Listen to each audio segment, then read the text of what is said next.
The following podcast contains language and content which some listeners may find offensive. Discretion is advised.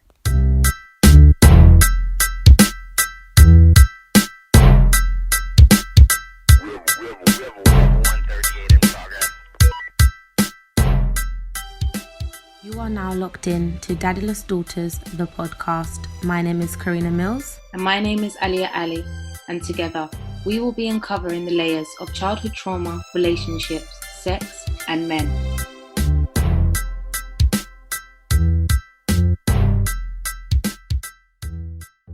Welcome back to Daddyless Daughters, the podcast. I go by the name of Alia Ali. And my name is Katrina Mills. Today we'll be speaking with a young lady called Katrina.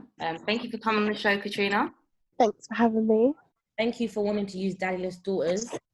So myself and Leah, we know why. Obviously, you want to come on and tell your story on and how it came about. So if you just want to give people who's listening just a little insight as to how it came about you wanting to tell your story to us and sharing it with everyone. Well, my good friend told me about Daddyless Daughters and everything that they stand for, and she was brave enough to share her own story. So that naturally, it took time, but it just inspired me to tell my own. You know, if she can be so brave, so can I. And I'm hoping that it will inspire other people as well to speak up about what's been going on in their life. Thank you for kind of coming on. Like, that's why we wanted to provide this space. That was the exact reason we wanted to help, show girls that there's so much more power in owning your story, and we can inspire others to, walk within their power and do the same. Definitely. I feel like it's a process. If you don't speak about it and get it out, I don't think you'll ever really be able to acknowledge it and heal from it. Do you know what I mean? 100%. So let's start from the beginning. What was your relationship like with your dad growing up? I didn't know anything about him. I just knew his name. Didn't know anything about him, never saw a picture of him, nothing. So it was literally just like a blank face. And it kind of ate me up a little bit. I just wanted to know my dad. I think it's quite natural to want to know where you came from. So for years and years and years, like, I used to have this little diamond and I used to hold it every night and pray, like, one day I'm going to meet my dad. I'm going to meet my dad one day. And yeah, we actually hired someone to look for him in the end because it was just getting too much for me. And I finally met him when I was about 12. And yeah, he was in my life for a little bit. I'm going to say maybe about a year or so. So 12 to 13, he was around. And yeah, he disappeared again. And the last time I saw him was 5 years ago now. And haven't seen him, haven't spoken to him since then. Wow. So how did you feel being 12 years old and meeting your dad for the first time ever? Like, what was going through your head? Like, what kind of feelings did you have? I would say one of the feelings I remember feeling the most was feeling scared. Like, I remember getting into the back of his car and my mum and my dad were in the car just like talking and whatever. And I didn't look at him for ages. I was just sitting in the back of his car and I just couldn't look at him. Like, I was terrified. But I was a kid. I didn't really know what I was feeling. I just remember feeling scared, excited, just everything all at once. And what age did you start to feel that void? What age did I start to feel the void of not having my dad in my life? Yeah. To be honest, it was always there. But I would say for me, it got really hard when I was about 7, 8, because you start to be more kind of aware. And yeah, I was quite envious of people as well that had dads. As cool as that sounds. No, it makes sense. Yeah, I was very envious. Like, I got brought up in a Catholic household and a Catholic school, so there was a lot of focus on dads. I don't have a dad. It was very hard. The relationship with your mum, was it affected because of the fact that you just didn't know who your dad was? It just seems like there was no answers. If they had any answers to give you. That's a good question, actually. I would say prior to meeting my dad, I was very close with my mum and my grandmother. We were very close. There was not really any problems there because they kind of gave me everything that I needed. Obviously, they're not my dad, but they gave me all the love and everything that I needed. I would say after meeting my dad, being like a teenager, like 14, 15, I was very angry towards my mum. And I took a lot of my anger and frustration out on her, not because I blamed her, but who else did I have to let it out at? Do you know what I mean? Like, my dad was gone, so my mum just kind of got everything. But it made us closer, but it also made us drift apart at the same time.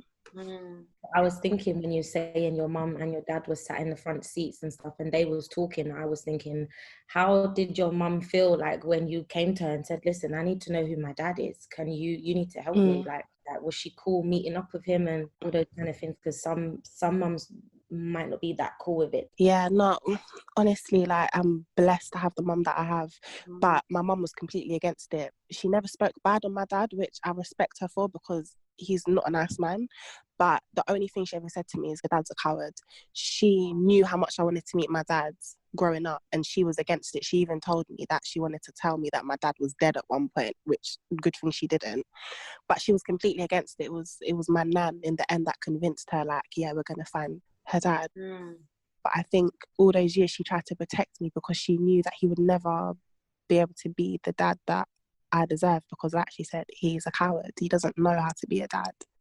So how did that affect your relationship with boys now growing up? What age did you start interest in boys? I would say my interest was kind of at its peak when I was probably about 14, 15.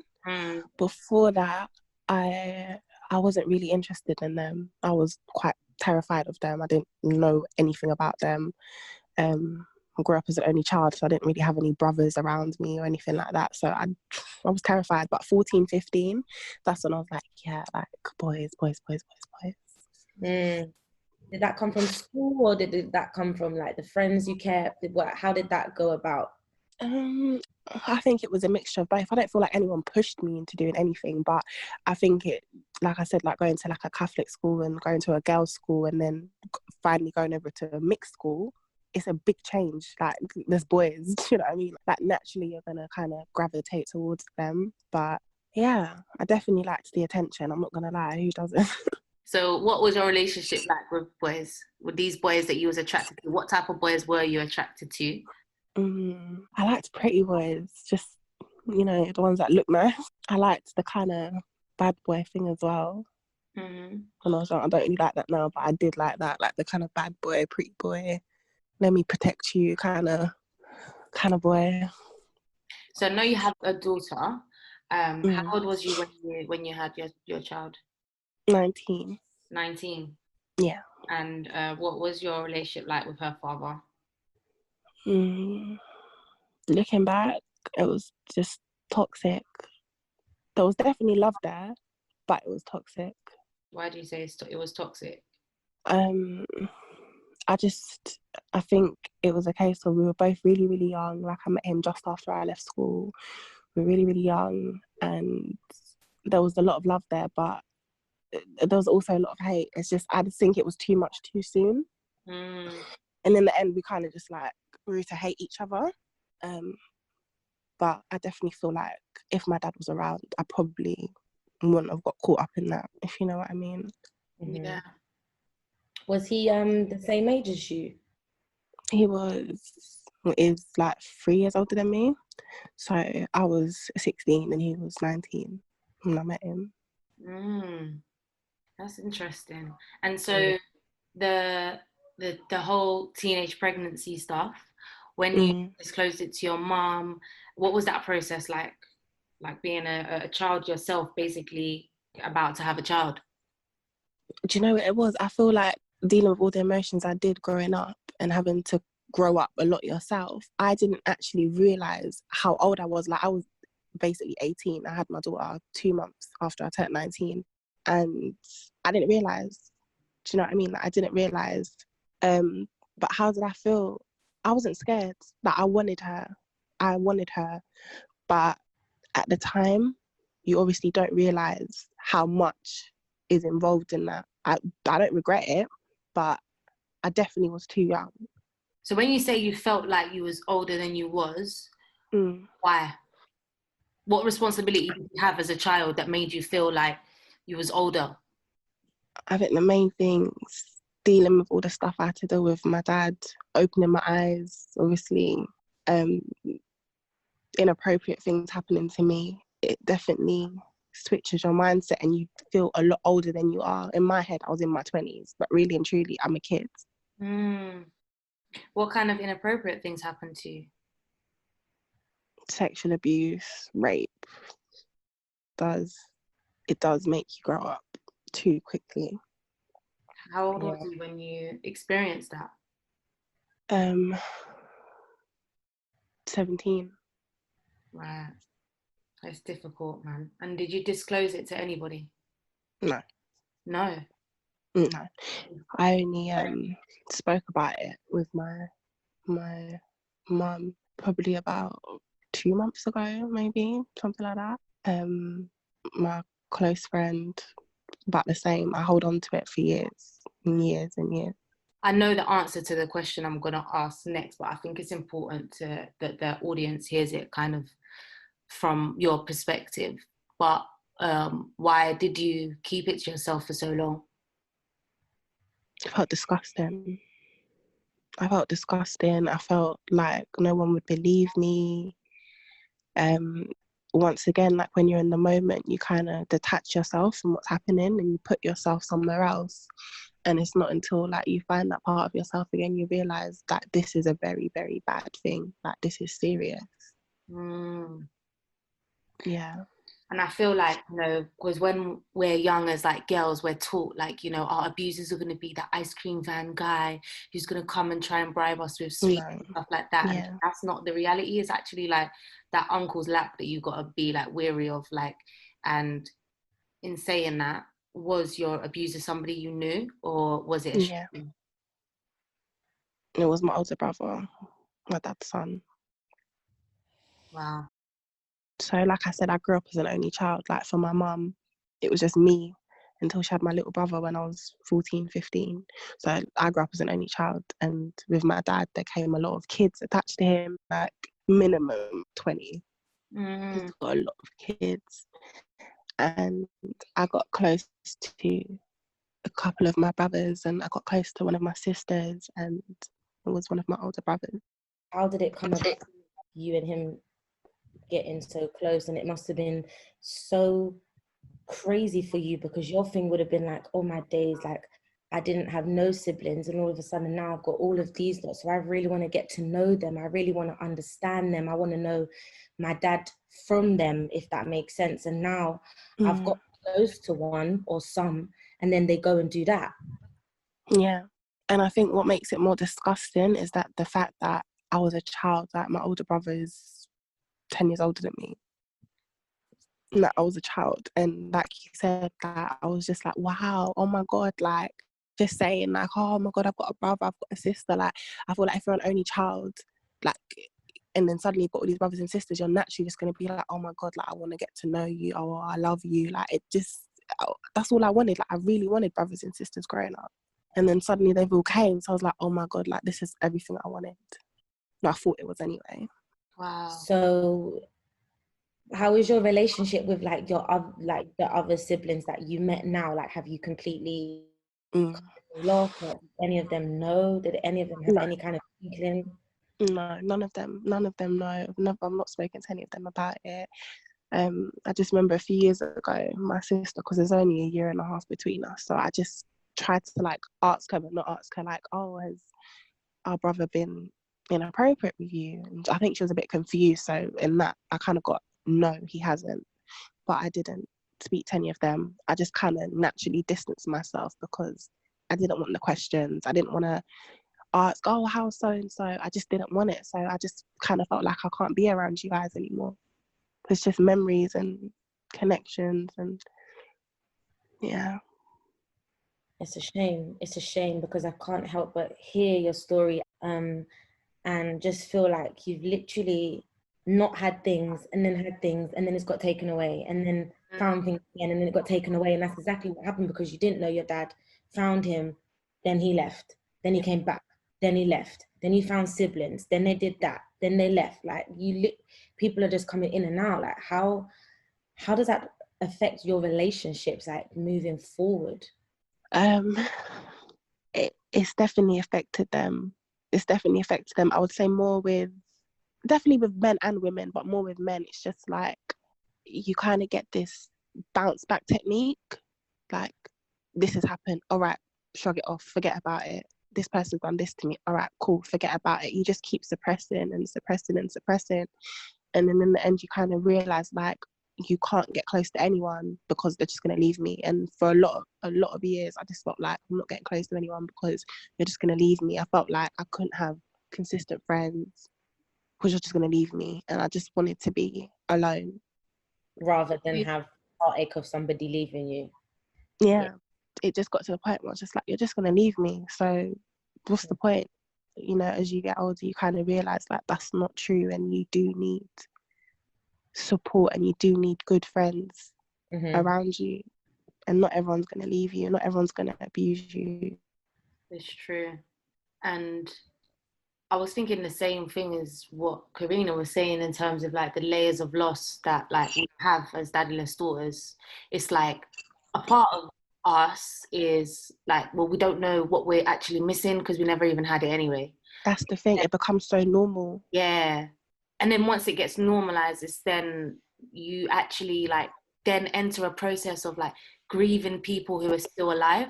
And that level of pain makes you feel so alone. Like, I can only imagine.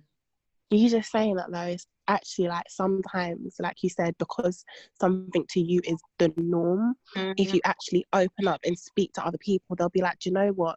That's not normal. But in our eyes, it is normal. Like just little things like Father's Day. I don't care about Father's Day. Do you know what I mean? I see posts and I'm like, I don't care. But for other people, it means the world to them. But you can't love what you don't know. So how do you, I'm really interested into knowing, like, how do you maintain the relationship with your daughter and her dad? Well, like I said, our relationship was toxic. He was violent to me on a couple of occasions, and even to this day, like, he's not very nice to me. So I've made the decision to stop that contact with my daughter and her dad. Like, she's not seeing her dad at the moment. But prior to that, I just tried to do everything to keep their relationship going because I didn't want my daughter to go through what I went through. I wanted her to have her dad. But sometimes, like that with my dad, it's not going to work out. And how do you make that decision as a mother? Because I know a lot of moms have struggled with that. Like, okay, well, what's worse? I either let my daughter have a relationship with her dad and I know he's going to constantly let her down and hurt her and break her heart. But is it better that she knows that heartache? Or do I just, not let them form a relationship? And either way, it's like a lose-lose for the daughter. Do you get what I'm saying? So what is that thought process like from a mother's perspective? I would say you need to, I know it sounds a bit selfish, but you need to not just think about your child. You need to think about yourself, because at the end of the day, you're raising that child.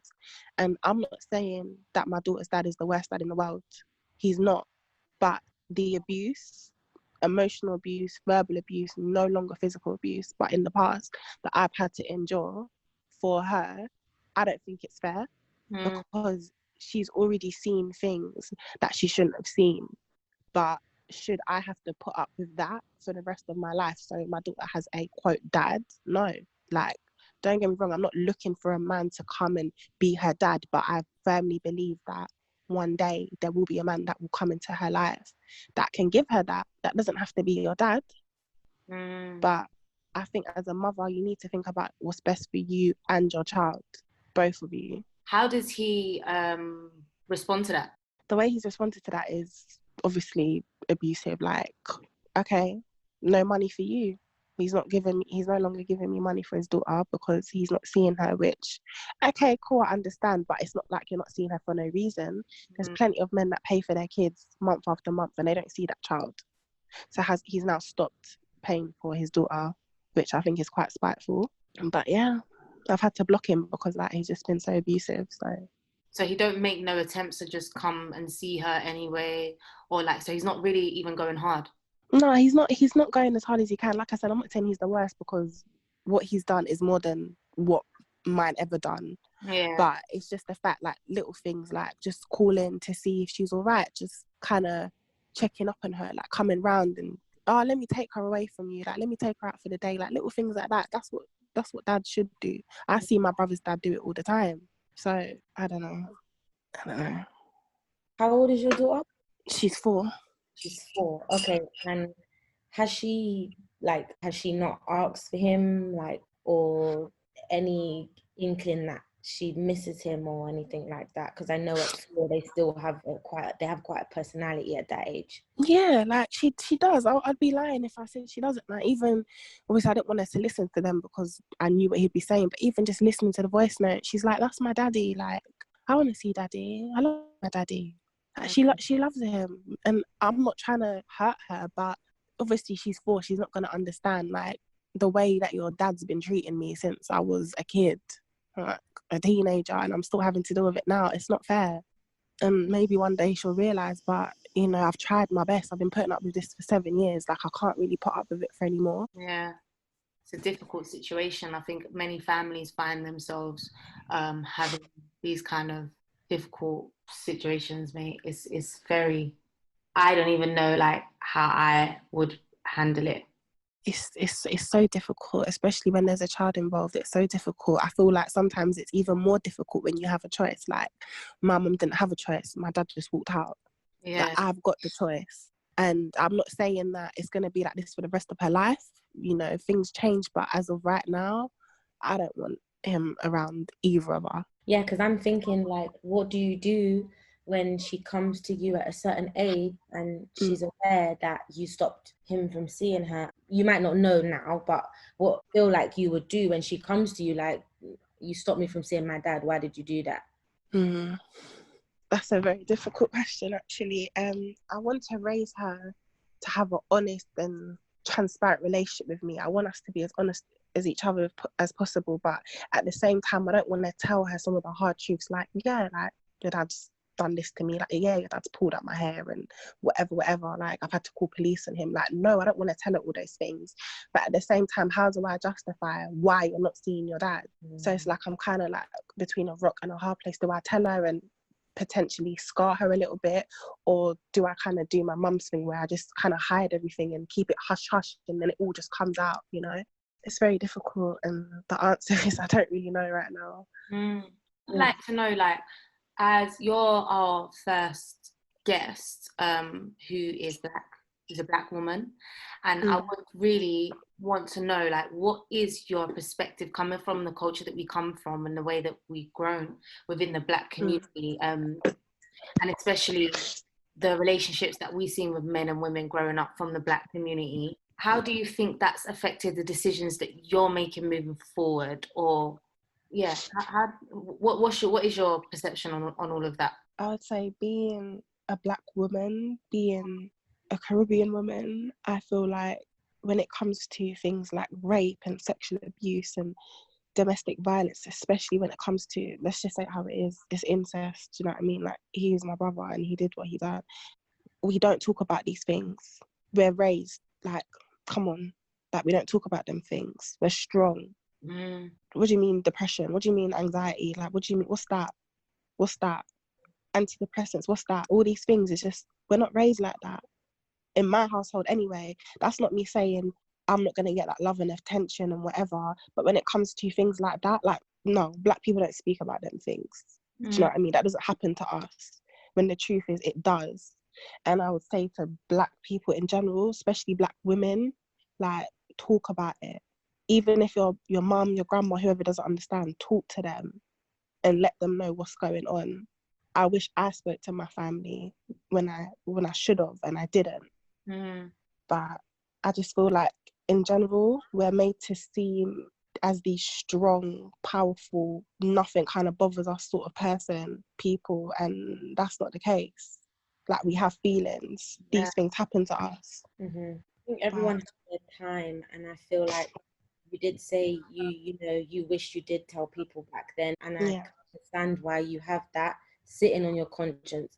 But as somebody that is sitting and listening and trying to understand your story, I have to commend you for at least now bringing yourself to saying it. Do you get what I'm saying? So don't beat yourself up about for holding it in for so long, because people handle things differently. But you've let it out now. So I think you should be very proud of yourself for doing that and showing women out there and Black women out there, speak up, tell your story. It's happening to us, and it's our family members, or it's our mum's best friends, or our dad's best friends. But that's obviously if your dad's in your life. Do you get what I'm saying? It is people that's very close. It's not the ice cream van man. It's not the man on the bus late at night. Although for some women it may be, and I don't want to say it like that, but yeah, no, definitely. I don't just blame people. I blame the media. Like, let's not even get into that, but I blame the media. Do you know what I mean? Because the way that they represent and they speak about these things, like you said, you just think it's like, oh, if I'm walking down a dark alley, or oh, like a stranger. Or, no, like no. It could be your best friend for all you know. Like no, it can be anyone. Yeah, I feel like the person is usually a family member. It doesn't always have to be that person that you don't know, but there are times that it is someone you don't know. I was coming home late one night from work. It was approximately 3-4 in the morning. I must have been about 20, 21. It's crazy because usually I used to get 2 buses home. So I'd get one from one end, and then I'd get off, and the next stop was only like 2 stops. But then the bus was taking forever, and I was like, I'm not standing at a bus stop at 4 in the morning waiting for ages, so I'm just going to walk. So I walked, and just as I've reached like my little square, I literally said, oh, thank you, God, for getting me home safely. Because once I was in my square, I felt safe. But then I came around the corner, this guy was coming around the corner as well, and I looked at him and I just saw in his eyes that he was going to grab me. And he grabbed me, he started to drag me down the road, got me in a headlock. I couldn't scream, I couldn't shout, and I froze for like a couple seconds. And then I was like, hold on, this ain't happening to me, like I can't do, no way. And then I just started to fight him, and I managed to get away, but then he got me back in a headlock. But somehow I managed to get out of it again. And then I just started running. But then I was like, oh my gosh, he's going to see where I live. Yeah. So I literally stopped running, looked back to see where he was.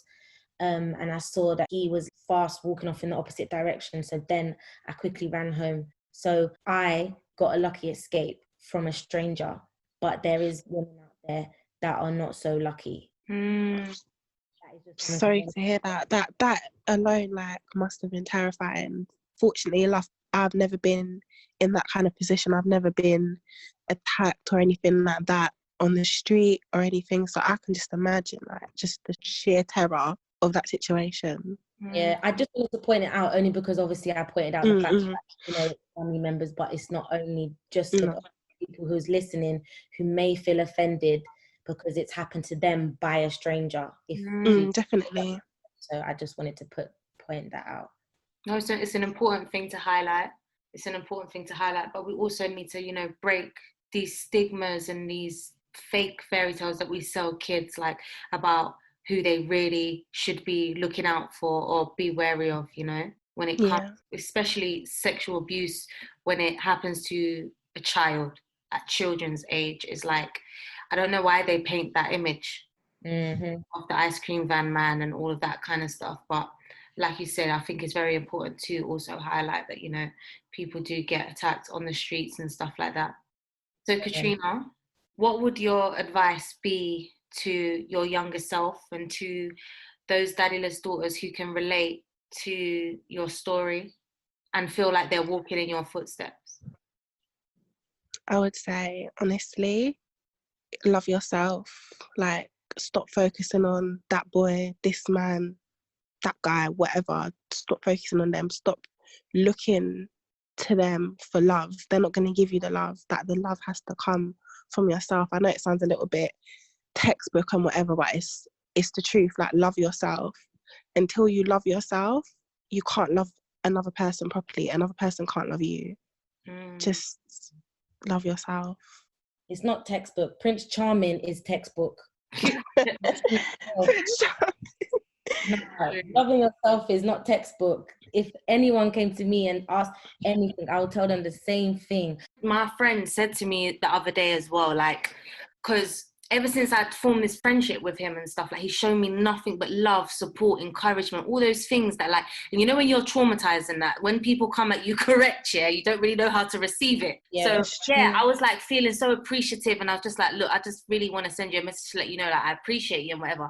And he said something key to me. He said, I need you to understand the love that I give you, the encouragement that I give you, the inspiration that I give you is only a reflection of the love that you need to have for yourself, that you have, this is a reflection of the love that you're putting out into the world. So when we look at our relationships and stuff, we really need to start looking at them as tools, you know, to really better the relationship that we're having with ourselves, because that's all it is. It's a reflection of you. If you didn't really love yourself to a certain capacity, you wouldn't be able to love my man to any sort of capacity. And it's a reflection of the love that lives within you. It's all you anyway, you know? No, definitely. That's definitely what we need to do. And what you said about trauma as well, I think any woman, man, whoever has suffered from trauma, you question everyone around you constantly, especially new people that come into your life. You question them, you question their intentions. And that's another thing I would say. Don't expect the same from everyone, because there's so many amazing people out there that can give you all the love that you need and you deserve. Stop turning to these stupid people that you think are there for you. They're not. Open your eyes and allow people to come in sometimes, because not everyone is going to hurt you. Yeah. Not everyone's going to hurt you. And you've got to also like change what you're attracted to. Yes. If you are like attracting those type of guys that don't have good intentions for you, or even those type of friends that don't have good intentions for you, you really got to sit down and evaluate, what am I attracted to? Like, what do I value within these people that's making me compromise my worth? I think that's one of the most important lessons I want to teach, like Daddyless Daughters, and that's one of our messages, is like, we need to reverse what we're attracted to, man, because what we're attracted to ain't no good for us, especially coming from the type of stories that we come from anyway. Like, there's some Daddyless Daughters out there that, you know, they've managed to cut through life quite safe and sound, and they can still be independent. Their self-esteem, their identity, all those things have never been challenged to the capacity that ours has. But as we know, there is also a wide network of Daddyless Daughters that, like us, that, you know, really do need to figure this stuff out. We do. And I don't know about you guys, but especially with me, I think don't get me wrong, like, I have friends, I've got family, I have a life, like, I'm a confident person all in all, but I feel like I've gotten so used to showing this side of me that anyone who didn't know would never know that I've been raped, that I've had to deal with that. No one would ever know. And I feel like we need to let the barriers down. I'm not saying tell anyone, like, protect your information, but in a safe place, like here, talk about it, let it out. No one's judging. Allow yourself to feel vulnerable, and then put your face on and carry on with your day. Like, don't let it consume you. It is a part of you, but it's not all of you. We can't pretend it didn't happen. It's happened, but that's not my identity. That's not me. That's a part of me. Well, I think that you've really given us a perfect note to end it on, boy. That's some real shit. Some real shit, man. Thank you so much for coming on, Katrina. We really appreciate you, as always. You know, we always have time for you. Thank you for having me. Always hold a space for you. We're here whenever you need us, and vice versa. Like, we really do appreciate all the support and love and encouragement that you've shown us as well since we've started this. It really does mean the world to us. And I'm just excited to go on this journey with you, and I'm happy to have you. Yes. Thank you, guys. No, I'm very excited. I told you, good things are coming. They are. Of course. It can only be up from here. Well, my love, have a good day, and I'll be messaging you on the other side. Thank you guys for listening to this week's episode. Thank you, girls. Take care. Bye. Bye. Thank you for listening to Daddyless Daughters, the podcast. Don't forget to follow us on Insta at Daddyless_Daughters. And for more information on how you can get involved, then please visit the website at www.daddylessdaughters.co.uk. If you've been affected by any of the topics raised in today's podcast, then please call one of the following helplines. For Samaritans, call 116 123. For Bernardo's, call 0800 1111.